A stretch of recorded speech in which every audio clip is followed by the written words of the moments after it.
suamiku datang, aku sudah mimpi. Suamiku pergi, mimpiku belum selesai, kata istrinya. Saya tidak bangun, hilang barokah waktu, Pak. Kalau di Jakarta itu enak, saya di sini tuh lama rasanya. Baru kayaknya udah seminggu saya ini, padahal baru rasanya baru 2 hari. Di Jakarta kadang-kadang sebulan itu lewat begitu aja, Pak. Barokah waktu itu hilang. Barokah jabatan hilang. Barokah ilmu hilang. Coba, Bapak, ada orang ahli hukum, Pak, kena hukuman. Ada orang ahli hukum kena hukuman. Ada orang kerjaannya itu menghakimi dan menghukumi. Sekarang orang itu dihakimi dan dihukumi. Itu hakim agung yang ketangkep KPK. Ada orang tugasnya mengamankan. Mohon maaf Pak Polisi, sekarang orang yang biasa mengamankan diamankan. Lihat Al-Mukarram Sambo itu, ya. Itu Al-Mukarram kerjaannya kan nangkep polisi yang tidak benar itu, Kadif Propam itu. Hari ini orangnya malah diapakan itu, ditangkap. Itu nandanya hilangnya barokah. A'udzu billahi minasy syaithanir rajim.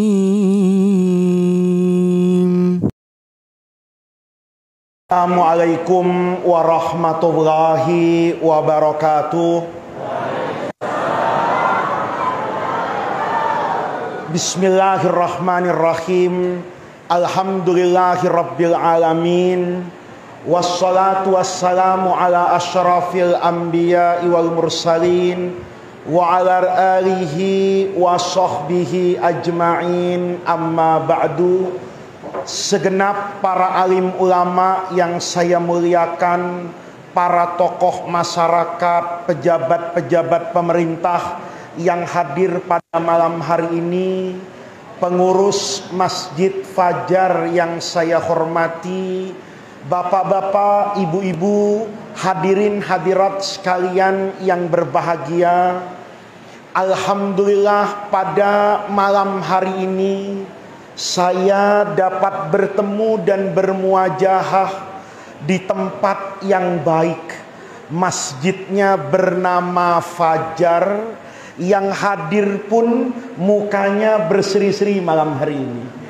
Saya merasa hadir ke majelis ilmu itu merupakan kebahagiaan tersendiri.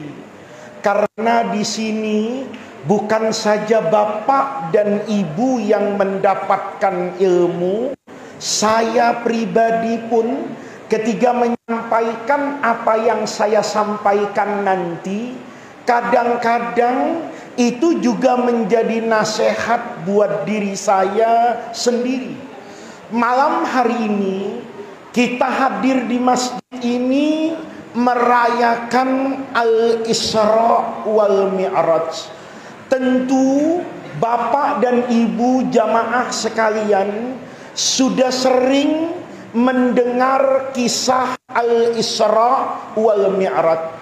Saya ingin pada malam hari ini hanya mengambil satu bagian dari sekian banyak nasihat, dari sekian banyak ilmu yang bisa kita ambil dari muqaddimah, dari pembuka surah Al-Isra yang tadi dibaca oleh qori kita. Tadi qori kita, dan saya rasa semua qori kalau acaranya Al-Isra wal Mi'raj pasti membaca ayat yang pertama dari surah Al-Isra. Di sana Allah nyatakan, Subhanalladzi asra, maha suci Allah.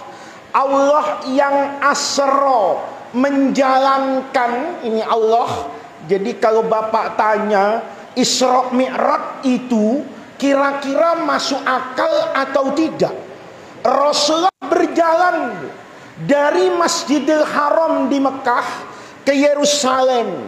Itu jaraknya ribuan kilometer itu. Bukan cuman ribuan kilometer, tapi nanti Rasulullah itu dimi'rajkan dari As-Sakhrah, batu yang ada di Masjidil Aqsa itu. Mudah-mudahan nanti Bapak bisa ke sana. Ya, alhamdulillah saya sudah lihat batu yang dulu jadi pijakan Rasulullah dengan Buraq naik ke Sidratil Muntaha, yang mala ainun ra'at wala udhunun sami'at wala khatara fi qalbil bashar. Keindahan yang ada di Sidratil Muntaha itu tidak bisa dijelaskan dengan kata-kata, tidak bisa dibayangkan oleh siapapun, saking indahnya apa yang dilihat oleh Rasulullah. Kalau dihitung dengan akal, sebetulnya menerima Isra wal Mi'raj itu tidak sulit. Kalau sudah bicara bahwa Allah itu yang menjalankan, bukan Rasulullah sendiri yang berjalan. Kalau sudah diperjalankan, itu tidak ada yang mustahil. Ambil contoh yang paling gampang. Ada semut di sidrap, ya, semut yang kecil ini, kalau jalan itu kan lama Pak semut itu. Tapi semut itu tidak sengaja nempel di baju saya. Semut sidrap nempel di baju saya. Saya ke Makassar, ke Bandara Sultan Hasanuddin, naik pesawat. Dalam waktu 2 jam saya sampai di Jakarta. Begitu saya sampai di Jakarta, semut sidrap yang nempel di baju saya turun dia. Dia jalan dari baju saya, ketemu dengan semut Jakarta. Kata semut Jakarta, where do you come from? Kamu dari mana ini? Kok beda rasanya ini? Ada bau-bau bebek ini. Ada bau-bau paleko nih. Apa itu tadi ya? Ya, itu rasanya beda, kata semut Jakarta. Kamu semut dari mana? Cerita dia. Saya semut dari sidrap. Kau tahu sidrap? Katanya. Kata semut Jakarta, di mana itu? Di Sulawesi Selatan. Kapan kamu berangkat ke Jakarta? Tadi sore. Saya hanya dalam 2 jam nyampai ke Jakarta dari Sulawesi. Kata semut Jakarta, bohong, dusta, semut Pak, jalan kaki 2 jam dari sini ke kota sidrap tidak sampai Pak. Kata semut Jakarta, bagaimana mungkin kamu sampai di Jakarta? Kata semut sidrap, aku tidak jalan sendiri, nempel sama guruta yang ceramah Isa kemarin itu. Dia saya masuk ke bajunya, saya ikut bermalam di Wisma, pagi-pagi dia ke Parepare, nanti kemudian ke Makassar, saya ikut, saya sampai. Kata semut Jakarta, oh seperti itu, percaya dia. Kenapa? Karena semut itu dibawa oleh badan saya. Jadi Isra Mi'raj itu bukan sesuatu yang aneh untuk dibayangkan dengan akal sehat. Oleh karena itu, ketika Rasulullah misalnya jalan Pak, dari Masjidil Haram, yang mau saya ceritakan satu titik saja, dari Al-Masjidil Haram ilal Masjidil Aqsa, ke masjid yang namanya Al-Aqsa. Itu kata ahli tafsir, Nabi itu sudah dikasih tahu sama Allah bahwa nanti dalam syariatmu akan ada 3 tanah suci, akan ada 3 masjid utama. Yang pertama Al-Masjidil Haram, yang kedua disebut di Quran Al-Masjidul Aqsa. Aqsa itu kalau belajar nahwu namanya isim tafdil. Ya, kalau Jamil itu ganteng, kalau Jamilah itu cantik. Kalau yang paling bagus itu namanya ajmal. Kalau jauh itu bahasa Arabnya ba'id. Kalau paling jauh itu namanya abad. Kata Quran, masjid yang saya sebut ini 3 sebetulnya. Cuma yang terbaca mata 2. Al-Masjidil Haram dengan masjid yang paling jauh. Kalau ada masjid yang paling jauh, sebelum sampai yang paling jauh, ada masjid yang jauh dari Mekah. Itulah masjidnya Rasulullah Shallallahu Alaihi Wasallam yang disebut dengan Masjid Nabawi. Jadi di sini Rasulullah itu disuruh sama Allah untuk memulai perjalanan Mi'raj nanti bertemu dengan Allah, itu dimulai dari Masjidil Haram. Kenapa kok tidak langsung ke Sidratil Muntaha, tapi harus transit ini, harus berhenti dulu di tempat yang namanya Al-Aqsa. Masjid Aqsa itu kata Allah, alladzi barakna haulahu, itu tempat yang penuh dengan keberkahan. Nah, ini yang orang mau saya jelaskan hari ini. Masjidil Aqsa itu tempat yang penuh dengan berkah. Berkah itu apa? Nah, kita ini sering salah memaknai barokah. Barokah itu kalau kaya barokah, kalau istrinya cantik itu barokah namanya. Ya, salah Pak. Barokah itu tidak selamanya bersifat materi. Al-Masjidul Aqsa itu Allah pilih sebagai tempat yang mubarakah. Itu kata ulama berkah duniawi. Ya, Bapak nanti bisa lihat orang yang pernah melihat Masjidil Haram, orang yang pernah melihat Masjidil Aqsa, itu pasti, yang mesti melihat Masjid Nabawi, itu pasti akan terpesona dengan kota suci Yerusalem. Kotanya indah betul Pak. Di waktu pagi indah, di waktu malam indah. Dan ini satu-satunya kota yang disucikan oleh 3 agama. Maka kalau masuk ke Masjidil Aqsa, itu menarik Pak. Umat Islamnya memperdengarkan azan, umat Islamnya memperdengarkan Al-Quran. Nanti pada masa tertentu mendengar lonceng gereja dari Kanisatul Qiyamah, nanti berjalan ke pojok lagi ada orang Yahudi ibadah di tembok yang namanya tembok ratapan. Ini adalah ardun mubarakah. Kenapa? Semua agama besar itu pasti lahir asal muasalnya dari Al-Masjidil Aqsa. Semua nabi Bani Israel Pak. Ini kan sebelum adanya Islam, itu kan syariat Allah yang paling besar itu dibawa oleh Nabi Ibrahim. Makanya Nabi Ibrahim itu disebut bapaknya para nabi. Karena Nabi Ibrahim yang pertama kali menyebarkan syariat agama, yang syariat itu bisa dipakai oleh kita. Kalau syariat Nabi Adam tidak bisa dipakai sama kita Pak.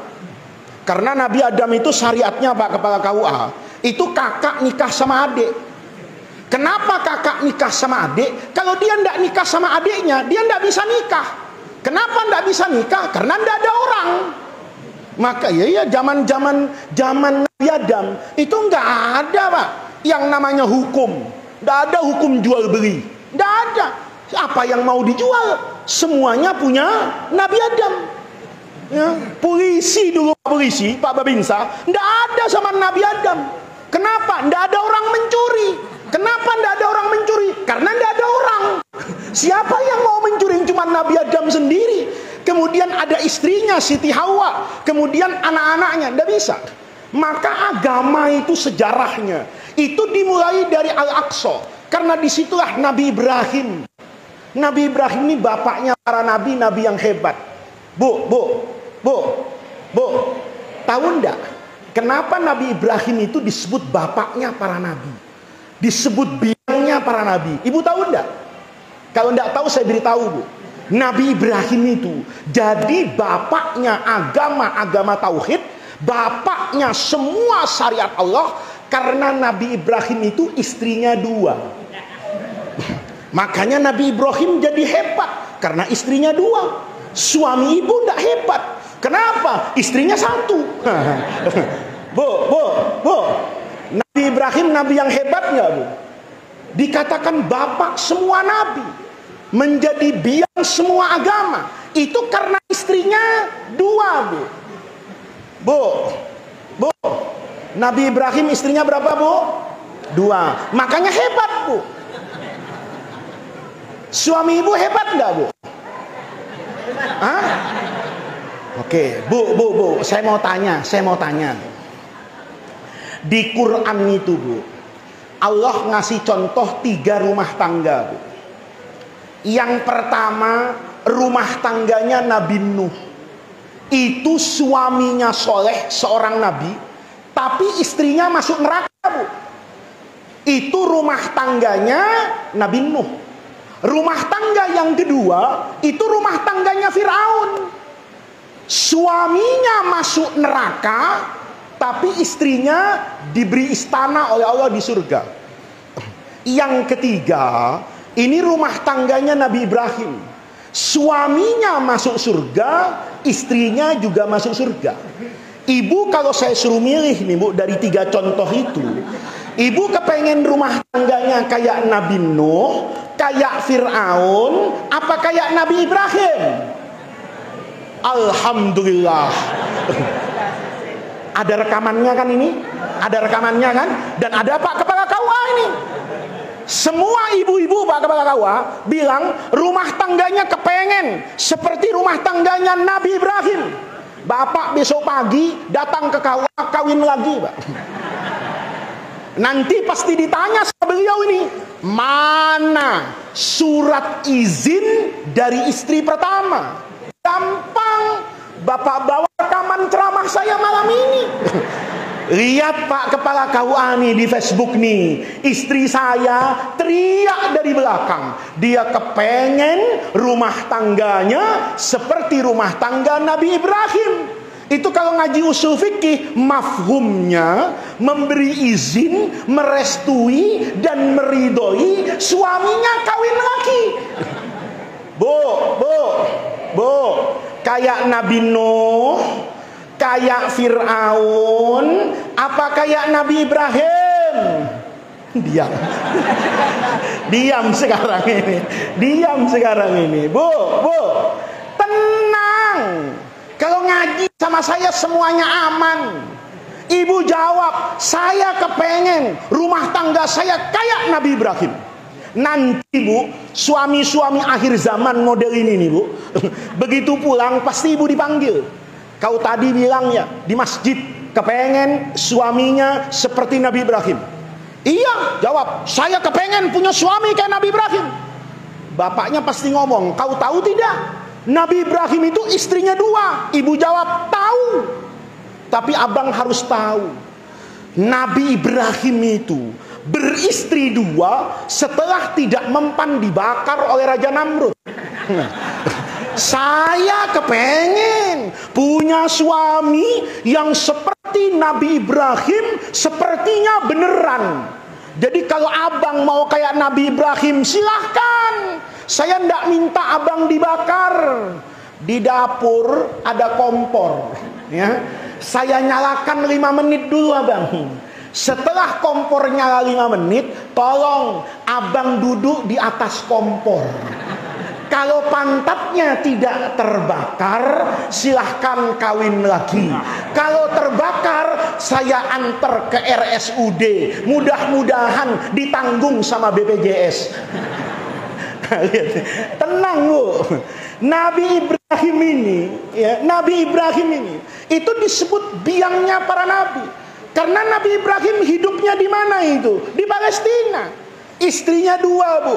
Yang satu Hajar, yang satu Sarah.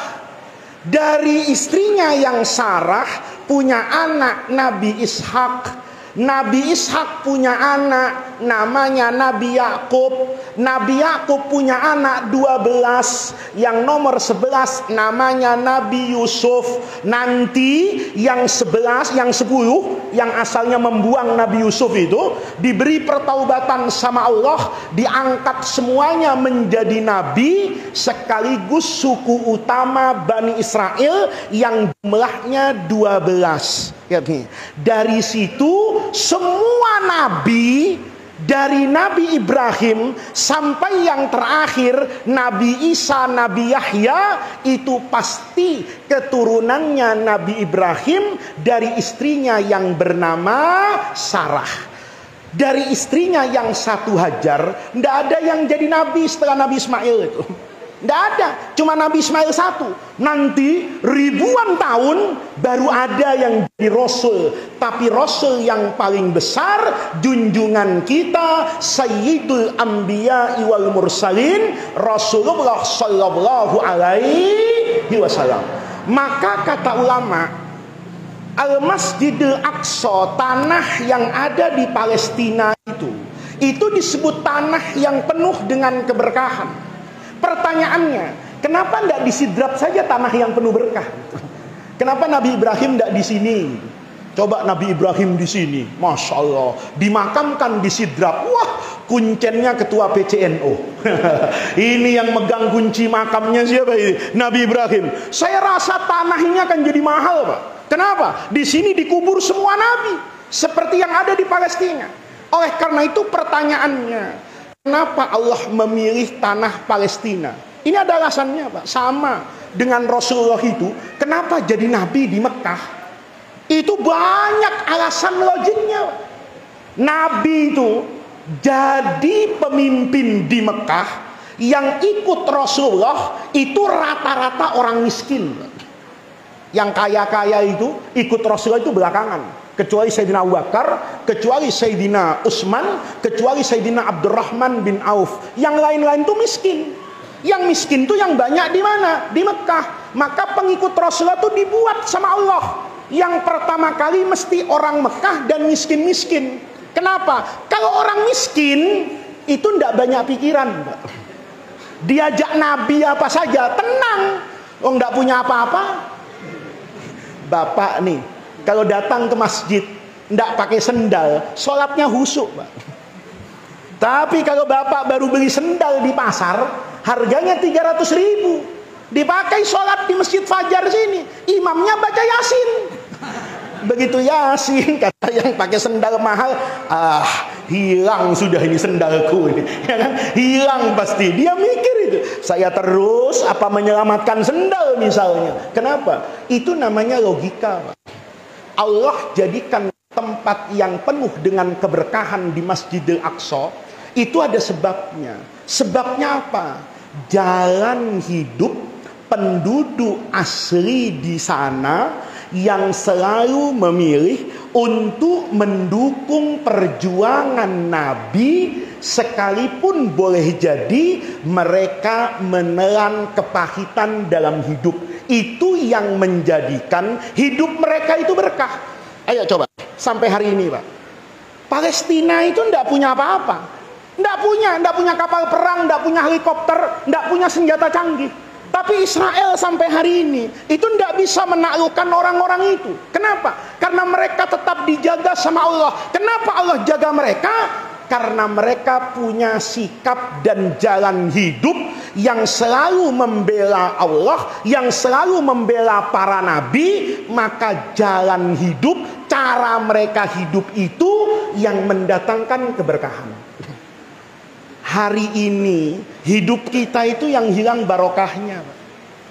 Hidup kita ini hilang barokahnya. Apalagi di kota besar, hilang barokahnya. Waktu itu kayak ndak ada, Pak. Saya makanya diundang ke Sidrap sini, itu rasanya bahagia betul, Pak. Tiap hari ketemu orang, makan barusan, saya dikasih makan, Pak. Bapak tidak dikasih, wajar, ya kan? Bapak kan diam saja, saya kan bicara. Ibarat mobil, Bapak tidak butuh bensin, ya. Bapak mobil parkir, saya mobil ngegas ini, butuh paleko 3 piring ini saya, ya kan? Untuk bisa bersuara kayak begini. Oh, kalau tidak dikasih makan, saya udah tidak bisa bersuara, Pak. Ceramah dari subuh saya di sini. Bayangin, dari subuh pindah ke kantor Kementerian Agama, selesai duhur, habis duhur ceramah lagi, Pak. Selesai tadi asar, baru mau tidur sudah jalan ke sini lagi, Pak. Jadi karena saya seperti itu, dikasih bensin yang bagus, Pertamax, ya kan? Bapak diisi air saya sudah bersyukur itu, ya kan? Nah, Bapak-bapak, hari ini saya melihat di sini tuh orang masih hidupnya berkah, Pak. Tadi habis maghrib saya ke rumah beliau itu, semua tetangganya ikut makan, semua keluarganya ikut makan. Di Jakarta tidak mungkin, Pak. Orang di Jakarta sebelum subuh udah pergi, Pak. Nanti datang masuk rumahnya tuh 10:30 malam, Pak. Anaknya sudah tidur. Besok pagi dia harus berangkat, anaknya masih tidur. Kadang-kadang ya suami istri itu cuman statusnya aja, Pak. Suaminya hilang terus tiap hari. Ditanya ke istrinya, suamimu sehat? Nggak tahu, aku udah seminggu nggak lihat suamiku. Kan tidur bersama. Iya, suamiku datang, aku sudah mimpi. Suamiku pergi, mimpiku belum selesai, kata istrinya. Saya nggak bangun, hilang barokah waktu, Pak. Kalau di Jakarta itu enak, saya di sini tuh lama rasanya. Baru kayaknya udah seminggu saya ini, padahal rasanya baru 2 hari. Di Jakarta kadang-kadang sebulan itu lewat begitu aja, Pak. Barokah waktu itu hilang, barokah jabatan hilang, barokah ilmu hilang. Coba Bapak, ada orang ahli hukum, Pak, kena hukuman. Ada orang ahli hukum kena hukuman. Ada orang kerjaannya itu menghakimi dan menghukumi. Sekarang orang itu dihakimi dan dihukumi. Itu hakim agung yang ketangkep KPK. Ada orang tugasnya mengamankan. Mohon maaf Pak Polisi, sekarang orang yang biasa mengamankan diamankan. Lihat Al-Mukarram Sambo itu, ya. Itu Al-Mukarram kerjaannya kan nangkep polisi yang tidak benar itu, Kadif Propam itu. Hari ini orangnya malah diapakan itu, ditangkap. Itu nandanya hilangnya barokah. Orang kalau barokah ahli hukum ngerti hukum mestinya tidak kena hukuman. Tapi sekarang orang ahli hukum itu kena hukum. Tandanya Allah cabut berkahnya jabatan, Allah cabut berkahnya ilmu. Berkah ini yang hilang akhir zaman. Berkah ini yang kita butuhkan dalam hidup. Ini kalau saya terangkan pakai Quran hadis 2 jam tidak selesai. Tapi kalau pakai cerita mudah-mudahan 10 menit selesai, Pak. Kalau Bapak capek, saya lebih capek, Pak. Kalau Bapak ngantuk, saya lebih ngantuk sebetulnya. Tapi untuk ilmu kita harus semangat. Yang hilang dalam hidup itu berkah. Orang kalau kehilangan barokah, Pak, biar punya segala-galanya, itu tidak ada artinya dalam hidup. Orang yang punya berkah, biar hidupnya tidak punya apa-apa, dia akan melejit ke atas. Contohnya apa? Dulu ada murid datang ke Andre Guruta di Irak. Namanya Ibrahim bin Adham, wali besar ini. Dia bilang, "Guru, saya tolong doakan saya." Kata gurunya, "Kamu doanya minta doakan apa?" Ya sama dengan doa yang sering kita minta. Minta duit yang banyak, minta uang yang banyak, rumah yang bagus, istri yang cantik, makanan yang enak, mati langsung masuk surga. Itu saya pikir kemauan kita semua itu. Betul enggak? Ada orang yang minta jadi orang miskin? Enggak ada. Semua orang mintanya kaya, semua orang minta naik jabatan, semua orang minta terhormat. Itu doanya pasti begitu. Murid ini datang sama Ibrahim bin Adham, "Guru, doakan saya." "Kamu minta doa apa?" "Saya minta, Guru, supaya rezeki saya itu banyak, supaya jabatan saya itu tinggi, supaya ilmu saya itu hebat." Kata gurunya, "Salah, Nak. Hidup itu bukan minta uang yang banyak, tapi minta rezeki yang berkah. Bukan minta ilmu yang banyak, tapi ilmu yang mendatangkan keberkahan." Kata muridnya, "Saya tidak percaya barokah, Guru. Ya, saya percayanya duit. Saya tidak percaya ada istri yang barokah. Kalau tidak cantik itu tidak percaya saya. Saya percayanya kalau cantik itu yang mendatangkan kebahagiaan." Dia cerita begitu depan gurunya. Kata gurunya, "Nak, yang penting itu berkah. Kamu ndak usah buka Quran yang tebal dan ndak usah cari itu dalam hadis. Kalau matamu kamu buka terhadap ciptaan Allah yang ada di dunia ini, maka kamu tahu betapa pentingnya mendapat barokah dari Allah." Kata muridnya, "Apa yang harus saya lihat, Guru?" Kata gurunya, "Kamu lihat 2 ciptaan Allah nih.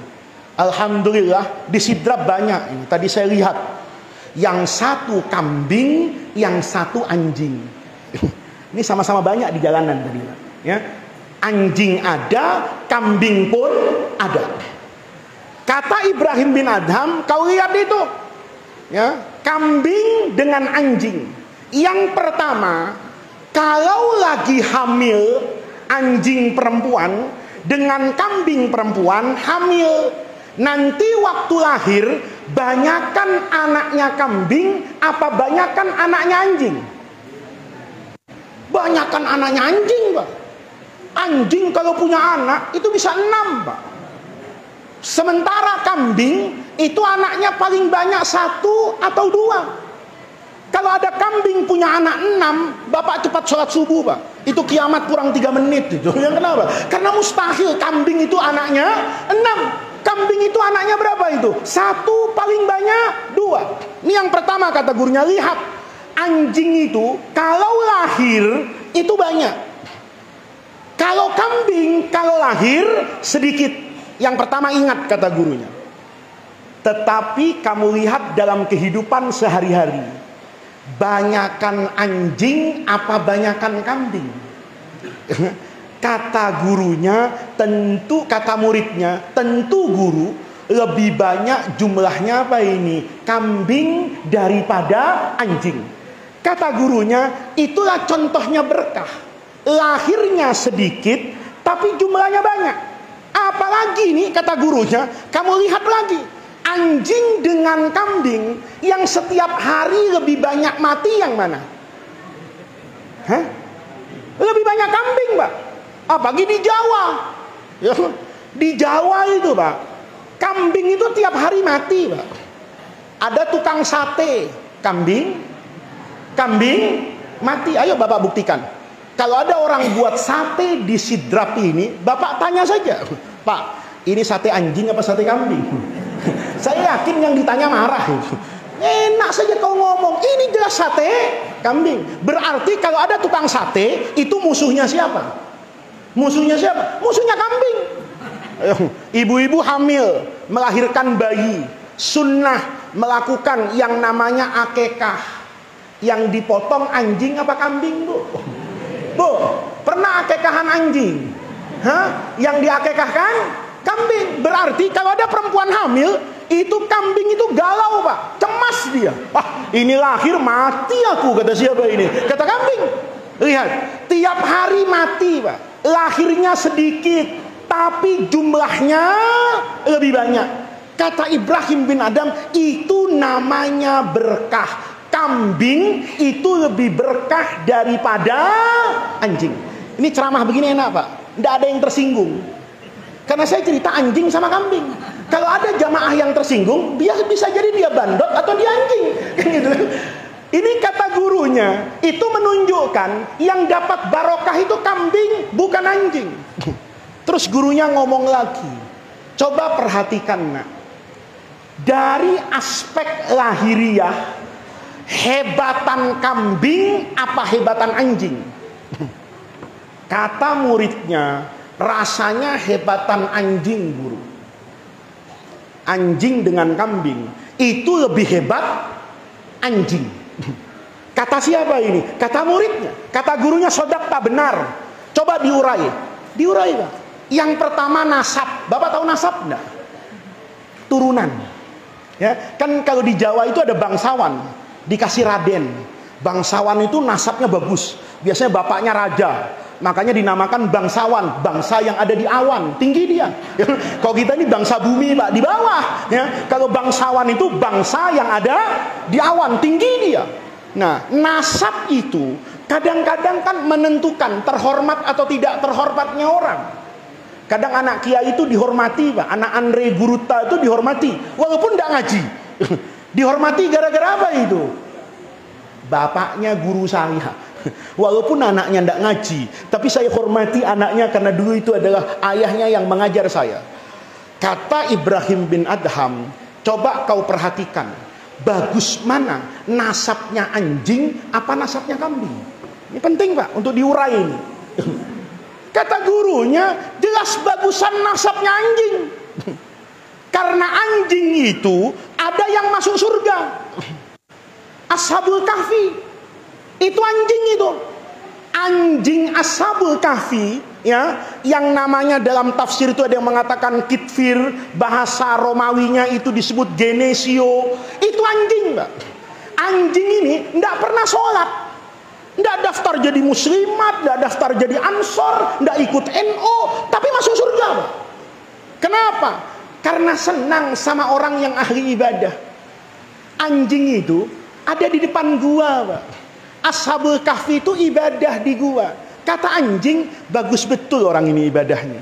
Karena bagus, saya jaga. Itu anjing menjaga orang baik ibadah. Nanti orang-orang baik ini akan Allah jadikan mukjizat sepanjang zaman. Ditidurkan, Pak. Ashabul Kahfi, tidak lama sih, 300 tahun. Ya, bapak nanti malam tidur, subuh bangun, baca apa? Doa. Alhamdulillah alladzi ahyana ba'dama amatana. Alhamdulillah bangun subuh. Coba ibu tidur pulas sekali, ya, ndak bangun-bangun. Begitu bangun dibangunin, yang bangunkan bilang man rabbuka waman nabiyuka. Tidurnya lelap sampai ke akhirat. Bayangin, Ashabul Kahfi itu tidur 300 tahun loh, Pak. Padahal niatnya tidur sebentar, dikejar-kejar sama penguasa yang zalim. Kata mereka, capek kita, istirahat 1 malam saja di gua ini. Mereka tidak pernah tahu bahwa 1 malam itu berubah jadi 300 tahun lebih. Bayangin, sekarang tahun 2022, 300 tahun yang lalu itu tahun 1722. Mungkin penguasa Sulawesi ini masih Raja Bone, penguasa Jawa itu masih Sultan Demak. Tidur dia di kota Demak, itu pusat kerajaan Jawa. Begitu bangun, ngelihat Jokowi, Prabowo, Ganjar, Anies, kaget dia. Apa-apaan ini? Raja saya kok berubah semua ini? Karena tidurnya 300 tahun. Anjing ini karena setia, jaga orang soleh, sama Allah ikut ditidurkan 300 tahun. Yang ini bangun, anjingnya ikut bangun. Yang ini masuk surga, anjingnya masuk surga. Tidak pernah wudhu, tidak pernah sholat, karena jaga orang baik masuk surga. Maka kalau banser tidak masuk surga, itu kebangetan. Ini ada banser jaga saya, dari kemarin banser ini jaga saya. Anjing jaga Ashabul Kahfi masuk surga, Pak. Kalau banser tidak masuk surga, itu pasti salah bansernya, Pak, bukan salah Allah itu. Kenapa? Anjing jaga Ashabul Kahfi masuk surga. Maka kata Ibrahim bin Adham, nasabnya bagusan anjing. Kenapa? Kakek moyangnya masuk surga. Maka bapak kalau ada anjing di sidrap, itu tidak boleh dilempar-lempar pakai batu. Nanti dia ngomong, jangan kau lempari aku dengan batu. Kakekku di surga, kakekmu di mana? Kan begitu. Wah, repot jawabnya itu, Pak. Itu artinya apa? Nasabnya anjing bagus, Pak. Nasabnya kambing tidak jelasin. Anjing jelas masuk surga. Kambing ada di surga, Pak. Malaikat Jibril naruh kambing di surga. Itu orang penduduk surga kaget, kok ada kambing di sini? Tidak pernah tahu bahwa nanti kambing ini dipelihara oleh malaikat Jibril untuk diturunkan ke dunia, menggantikan gantinya Nabi Ismail waktu disembelih. Jadi kambing itu ada di surga, turun ke dunia. Sementara anjing yang satu ada di dunia, masuk ke dalam surga. Nabi Adam itu turun dari atas ke bawah. Rasulullah dari bawah Isra Mi'raj naik ke atas. Mulia mana, Pak? Mulia mana? Mulia yang ke atas daripada yang turun. Maka di situ anjing nasabnya lebih bagus dari kambing. Satu. Yang kedua, ilmu. Ilmunya kambing sama ilmunya anjing itu bagusan ilmunya siapa, Pak? Bagusan ilmunya anjing. Bermanfaat. Bermanfaatnya di mana? Nih, anjing itu bisa menentukan halal dan haramnya binatang an'am yang mau saya makan, Pak. Bapak kalau lihat sapi itu halal, tapi ada syaratnya, 2 syaratnya. Yang pertama bukan sapi orang. Kalau sapi orang nih, biar Bapak baca Bismillahirrahmanirrahim, sapi orang haram. Gitu. Kenapa haram? Bukan soal basmalahnya. Kau nyolong sapi orang. Haram itu. Yang kedua, harus disembelih. Nah, ini yang menarik, Pak. Semua binatang itu, sapi, kambing, ayam, itu harus disembelih, Pak. Pakai apa sembelihannya? Kata Rasulullah bebas. Mau pakai besi, baja yang jadi pisau, boleh. Mau pakai bambu yang tajam, boleh. Mau pakai benang yang tajam itu, boleh. Asal yang dipotong ayam. Ya, jangan sapi dipotong pakai benang. Jangan, masya Allah. Ya, itu bisa jerit-jerit sapinya. Apapun boleh, selama alatnya tajam. Tapi Islam kasih garis nih Pak. Tapi tidak boleh pisau yang digunakan itu berbahan baku tulang. Jadi kalau Bapak lihat ada gajah. Gajah itu punya apa namanya? Yang tulang itu apa namanya? Gading. Gadingnya dicopot, kemudian diasah tajam, dipakai untuk menyembelih sapi. Haram. Kenapa? Karena gading itu termasuk bagian dari apa itu? Tulang. Tapi anehnya nih, agama ini unik. Tulang haram, tapi kalau giginya anjing halal. Nih, Bapak kalau lihat di Australia itu ada yak yang besar.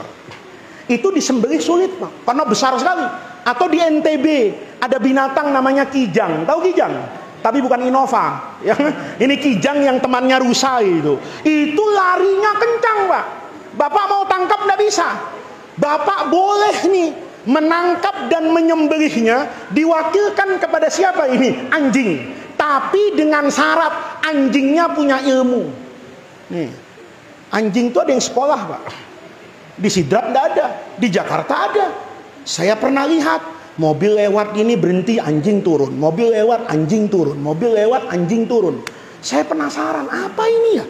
Saya tanya sama security-nya, Pak, ini apa Pak? Kok anjing turun? Oh, ini sekolah anjing. Saya kaget betul itu. Saya kaget betul. Loh, ini sekolah anjing Pak. Anjing ada sekolahnya? Ada. Pak Ustadz kurang piknik nih, nggak tahu. Kalau anjing itu ada sekolahnya. Saya bilang, waduh, kalau anjing sekolah di sini jadi apa Pak? Oh, masya Allah. Ya, bayarannya itu mahal Pak, 70 juta. Itu kalau dimasukkan pesantren di Sulawesi Selatan, itu 7 turunan tamat dari pesantren itu. Maka karena saya penasaran, saya dipanggil Pak, Ustadznya anjing. Ya. Keluar ini gurunya anjing. Gagah Pak, pakai jas, pakai dasi. Saya sarungan, enggak apa-apa. Walaupun sarungan kan murid saya orang. Daripada dia pakai dasi, muridnya anjing.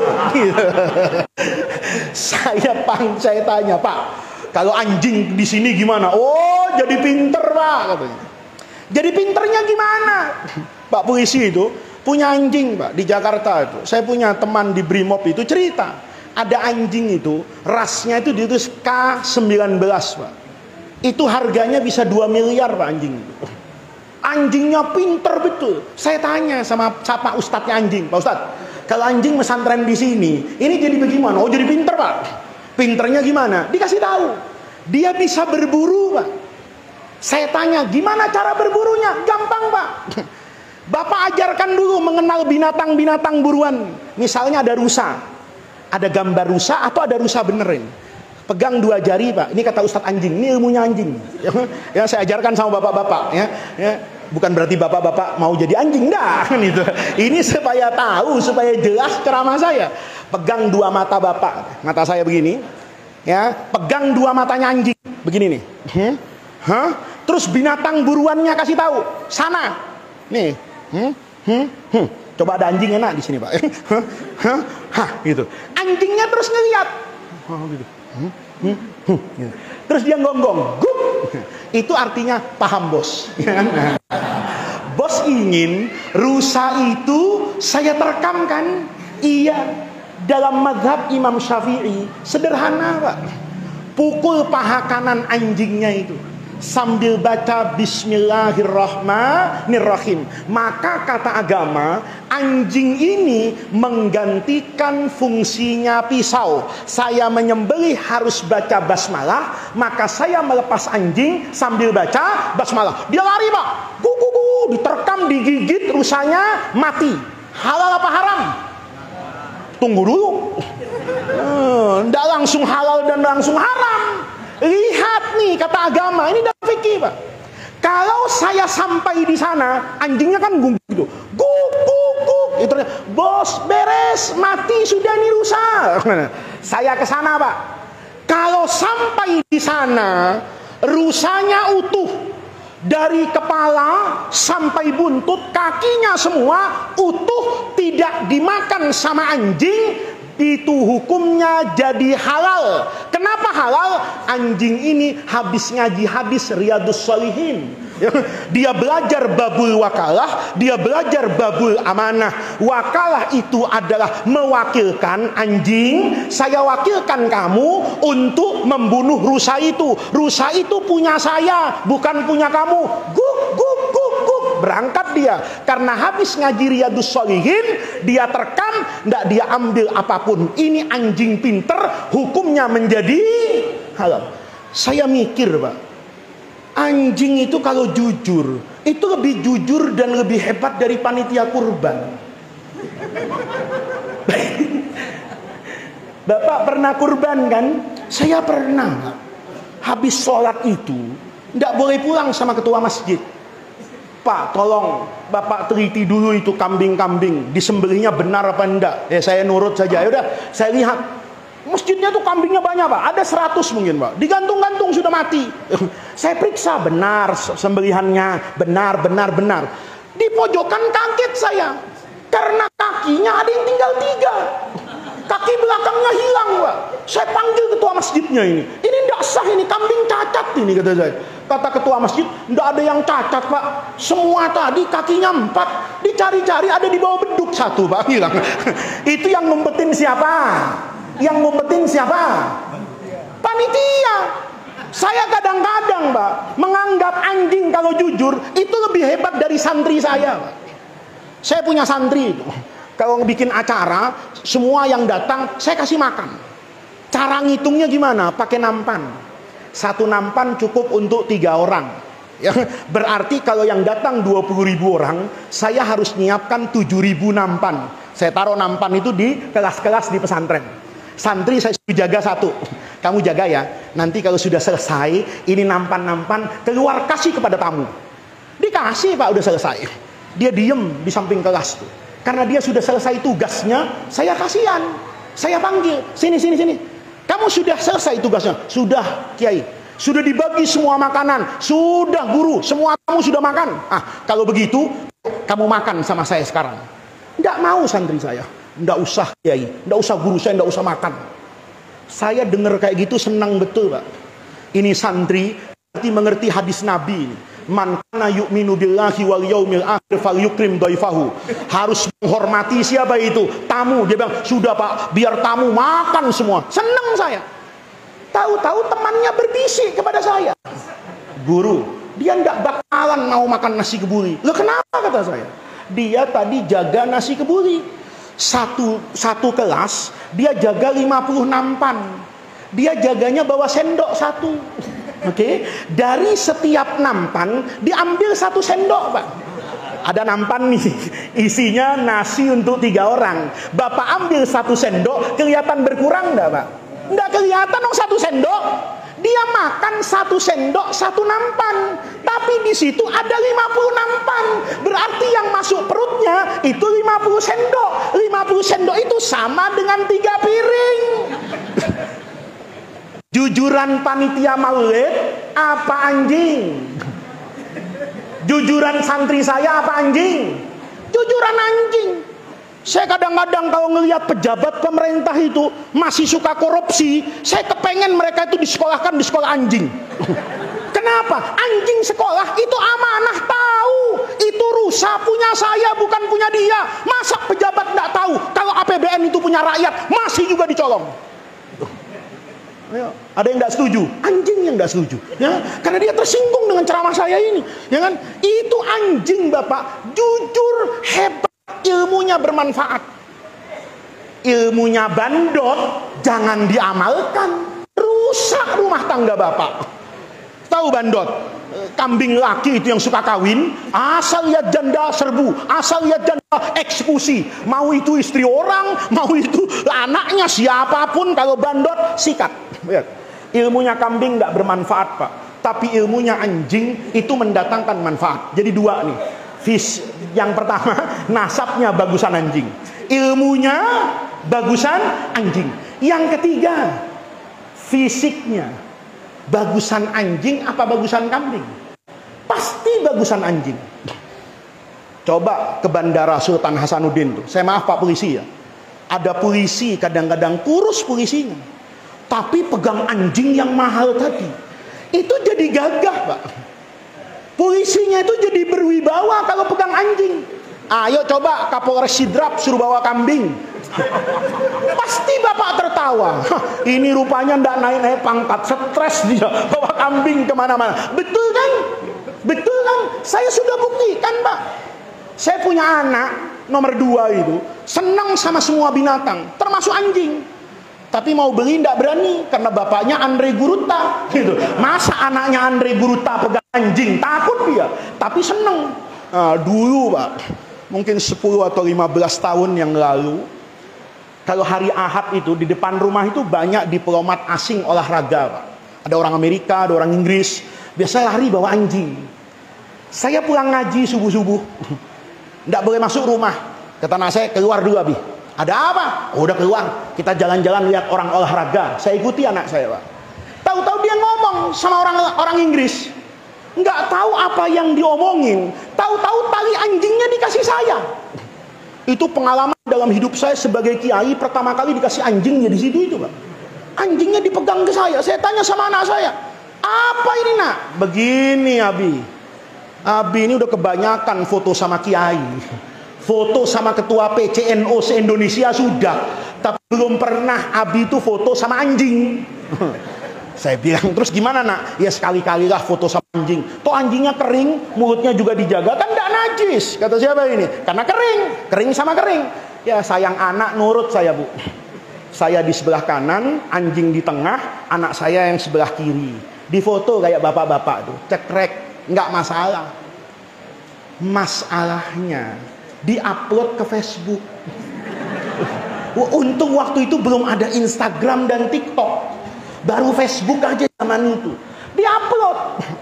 Begitu di-upload, saya besoknya itu lihat Facebook anak saya.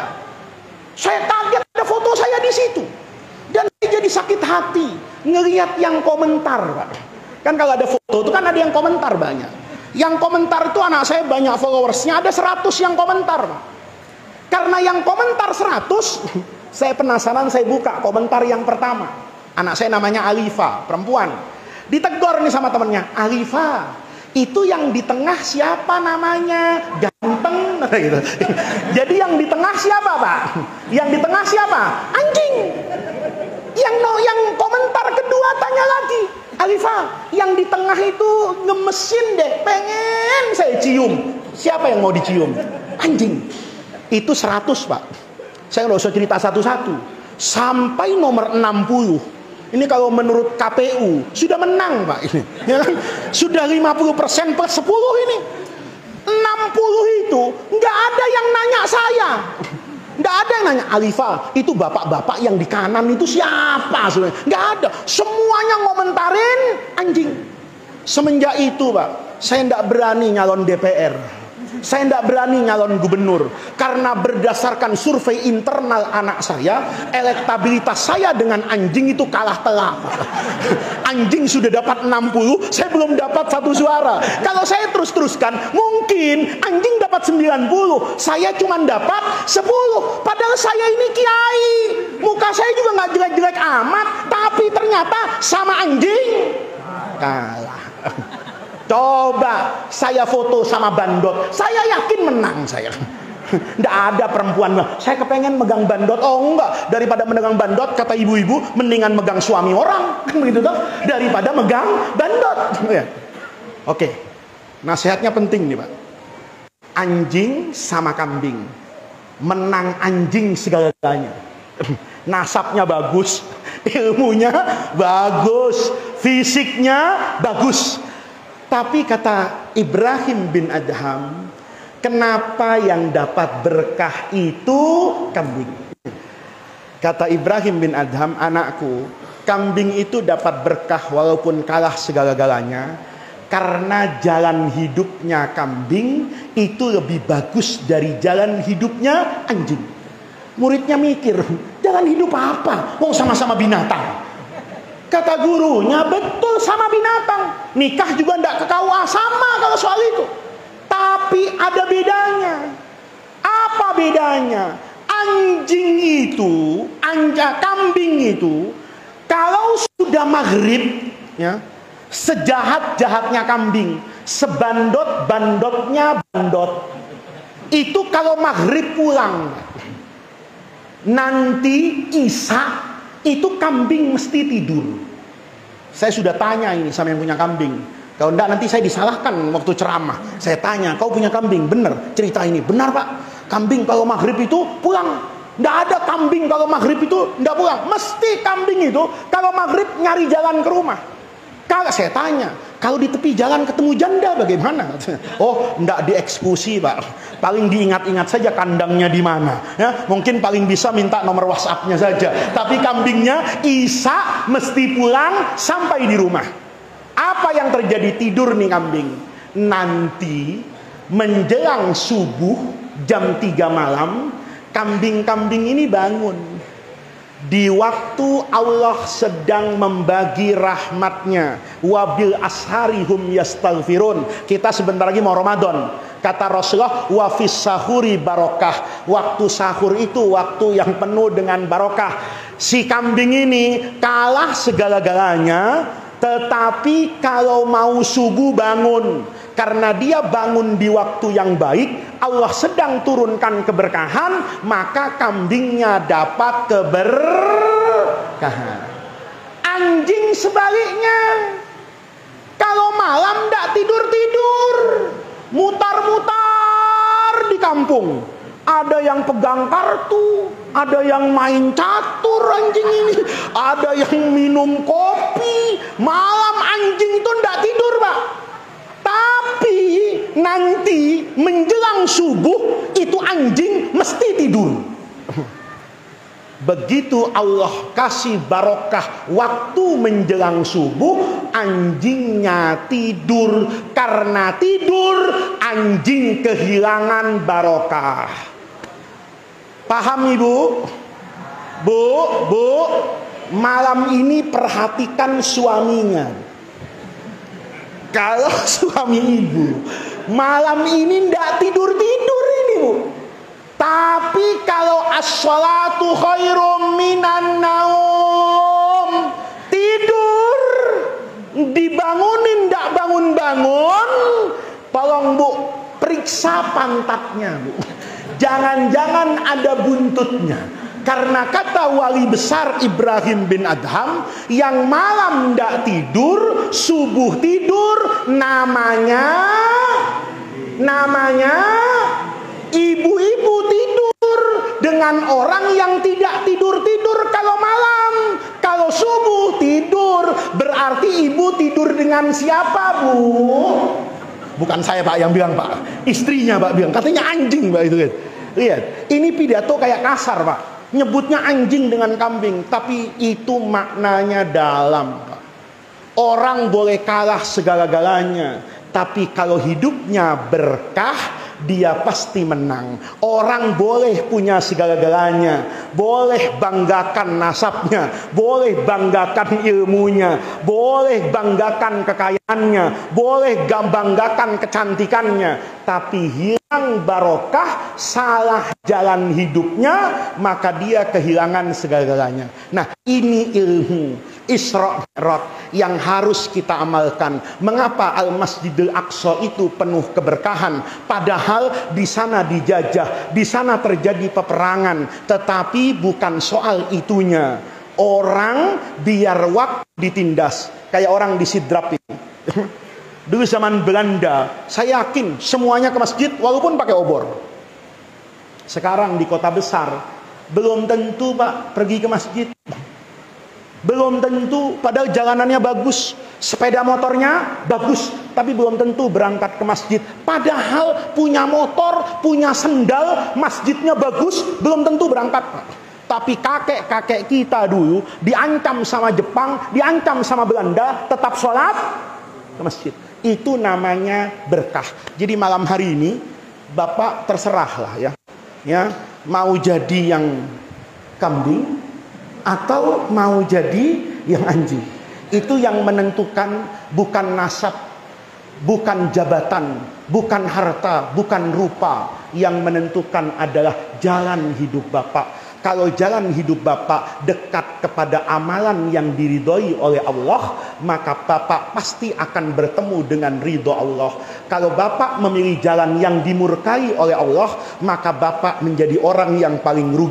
Karena Bapak akan kehilangan yang pertama kali adalah kehilangan Allah Subhanahu wa ta'ala. Maka mudah-mudahan hadirnya kita di majlis yang baik ini, Allah jadikan jam'ana hadza jam'an marhuma wa tafarruqana min ba'dihi tafarruqan maksuma. Mudah-mudahan hadirnya kita di majlis yang baik ini menjadi tawassul dan wasilah kita untuk mendapatkan khairat dunia wal akhirah. Mudah-mudahan Allah Subhanahu wa ta'ala senantiasa merahmati kita, membersamai kita, menjaga anak keturunan kita, menjaga keluarga kita, menjaga orang-orang yang kita cintai, menjaga orang-orang yang mereka mencintai kita, menjaga orang-orang yang kita masuk ke dalam rumah mereka dan yang mereka masuk ke dalam rumah kita. Mudah-mudahan Allah senantiasa merahmati kita semua.